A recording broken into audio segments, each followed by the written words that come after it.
নামাজ একটি গুরুত্বপূর্ণ ইবাদত।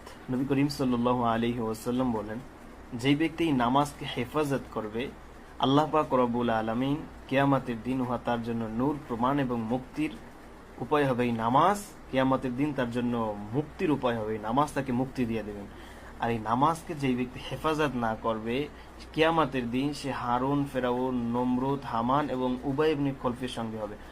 এখন আমরা কি এই ফেরাউনদের, এই হামানের, এরপরে এই যে উবাই ইবনে খলফ, এই যে কাফেরদের সঙ্গী হব, নাকি নামাজ আমাদেরকে জান্নাতে নিয়ে যাবে সেটা আমরা চাইব? সেটা আমরা আমাদের বিবেককে আমরা জিজ্ঞাসা করব। যেন সকলে নামাজ পড়া দরকার, আমরা সকলেই নামাজ পড়বো। আল্লাহ পাক রব্বুল আলামিন 5 ওয়াক্ত নামাজ আমাদের জন্য ফরজ করে দিয়েছেন। নবী করিম সাল্লাল্লাহু আলাইহি ওয়াসাল্লাম বলেন যে নামাজ অনেক গুরুত্বপূর্ণ। নবী করিম সাল্লাল্লাহু আলাইহি ওয়াসাল্লাম যুবকদেরকে ডাকলেন, ডেকে বললেন, যুবকরা তোমরা আমার সাথে চলো।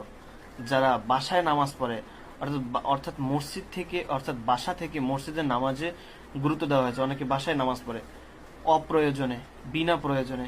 যেমন ধরেন এখন বৃষ্টি পড়তেছে, কিন্তু বৃষ্টি একটা তো অছিলা, বৃষ্টি তো একটা আপনার অজুহাত। বৃষ্টি যদি নামে, যদি অঝরে বৃষ্টি হয়, যদি বেশি বৃষ্টি হয়, যদি মসজিদের আসা সম্ভব না হয়, তাহলে এটা একটা